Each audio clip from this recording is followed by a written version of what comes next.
Hello friends, family and other creatures of the sea, and welcome to a special 2-on-2 match with our first player here in the top left spot against the red Terran player. It's going to be Ryung, with him as the pink Protoss player.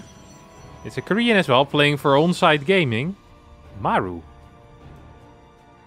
Astrea here in the bottom right in teal. And in the bottom left as our blue Zerg, it's going to be Scarlett, playing for the Shopify Rebellion.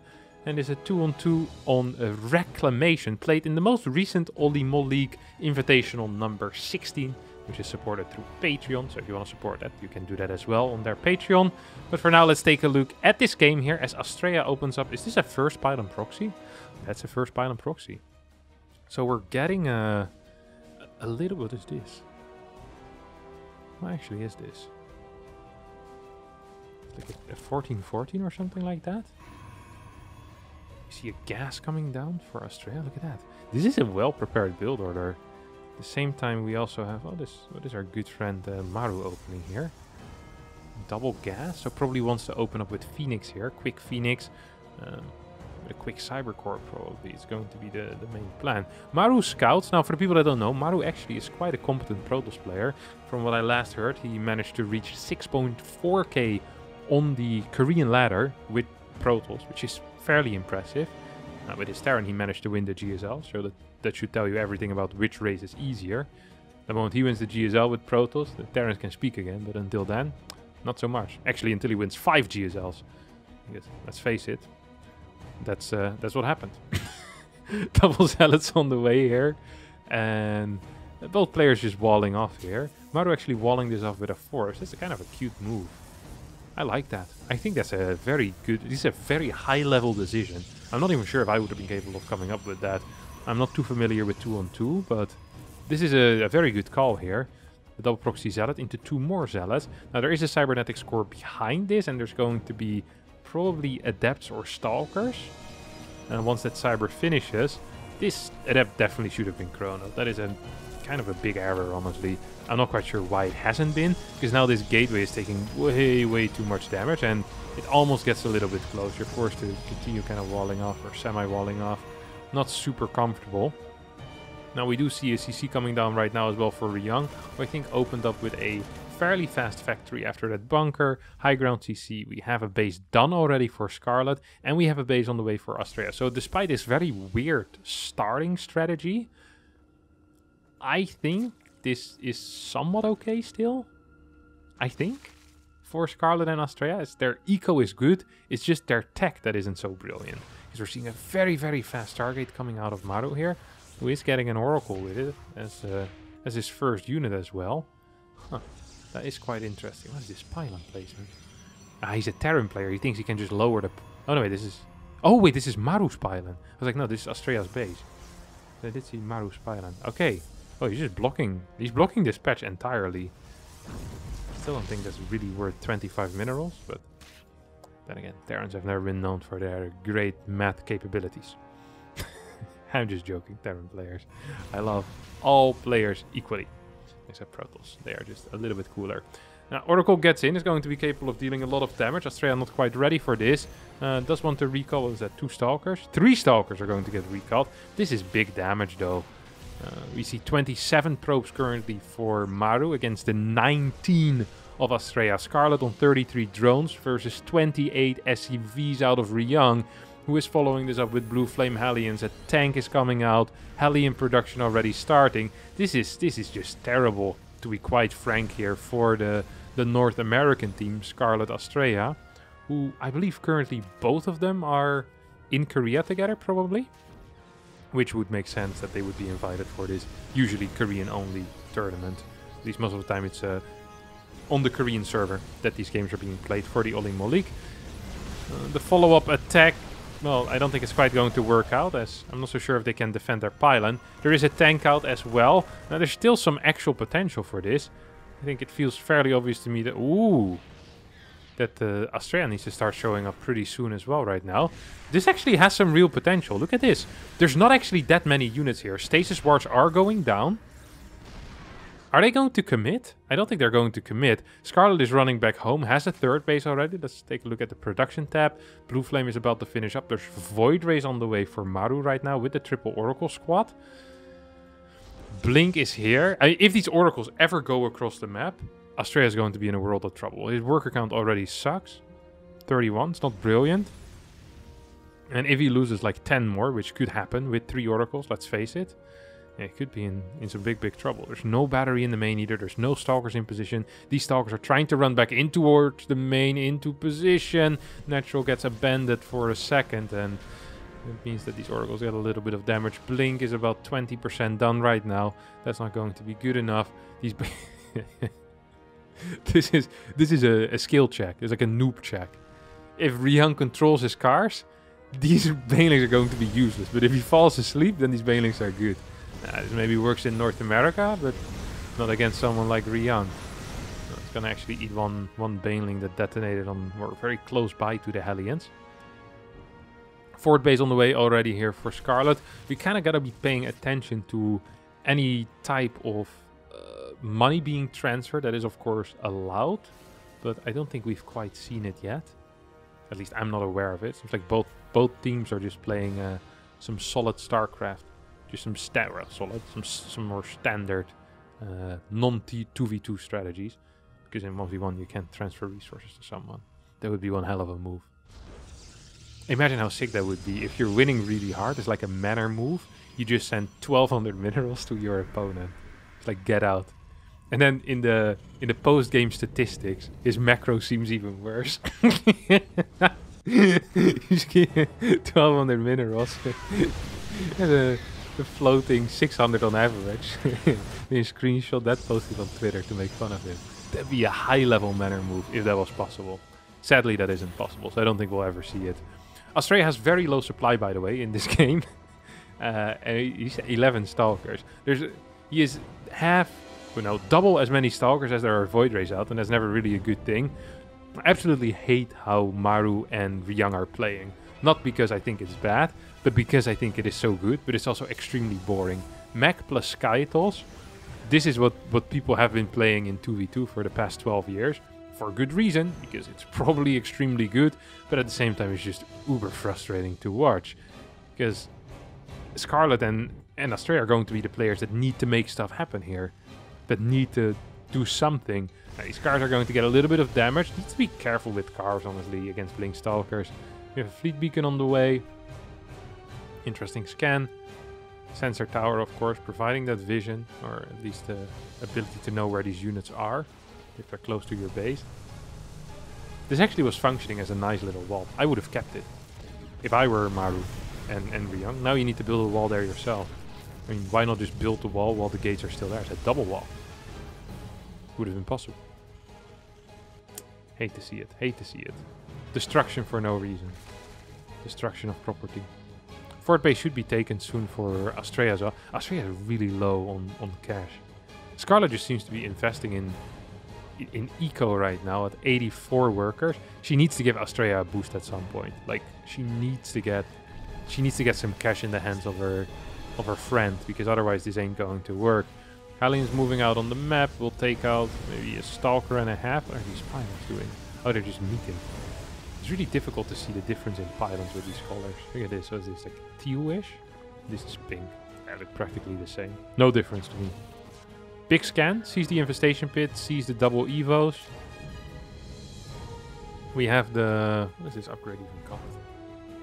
Prismatic? No, Flux Veins. There we go. Flux Veins. I keep forgetting it.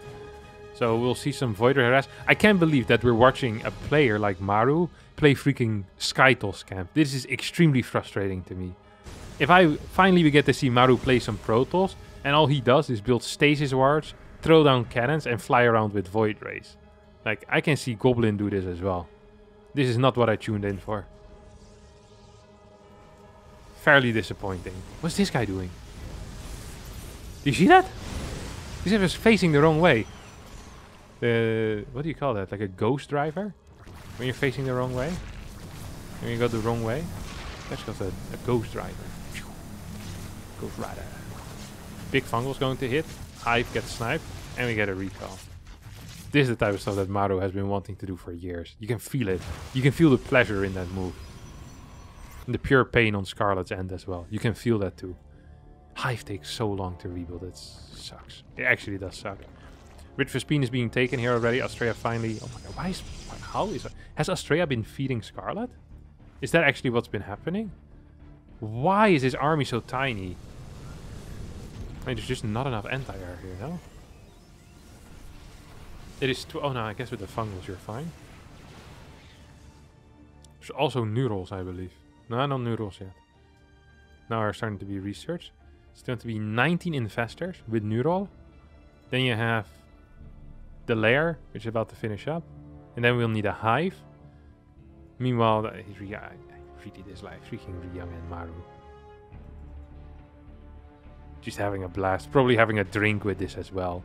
Like making memes or something in between it. Like they don't really have to do anything. Has Ryung really done anything this entire game except move around with Hellions? Killed like 5 workers maybe. Can you see that somewhere maybe?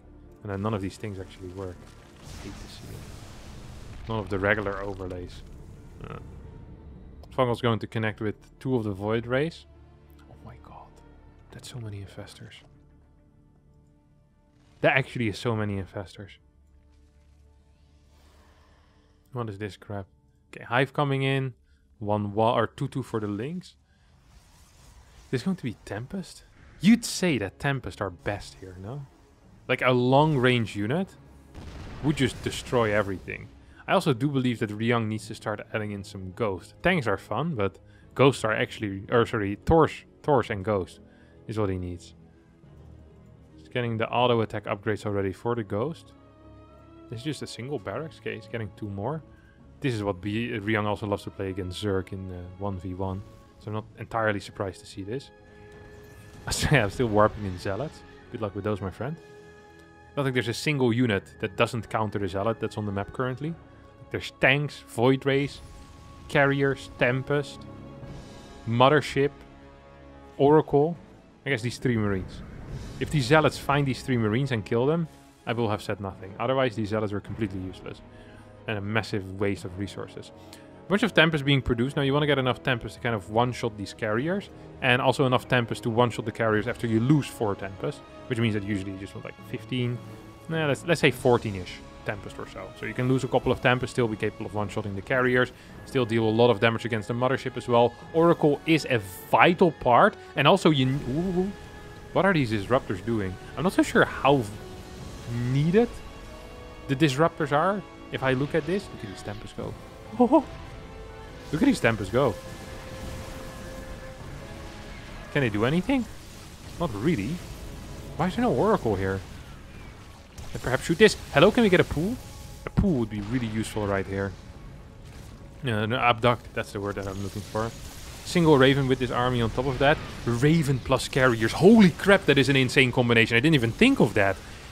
An anti-armor missile, -3 armor, and then every single interceptor basically has 6 attack upgrades. That is mental to think about. Oh my god. That has to be the most broken thing in the world. That actually has to be the most broken thing in the world. Now, these Tempests are doing a pretty decent job so far. Oh, need to be so careful though. We get an engagement here on top of these Tempests. 1 or 2 will fall. You see a parasitic bomb that managed to hit. Here's the anti-armor hit. These guys are gonna die so fast. It will actually be insane. Oh yeah, they'll die so fast. If the Carriers ever get to connect, they'll insta-die. But for now, it seems like Astrea will stay alive with these Tempests. At the same time, oh, I didn't even notice this. Scarlett was dealing some good damage here on the left side, managing to cancel this base. Saying, hey buddy, look what I did. You don't have a base anymore.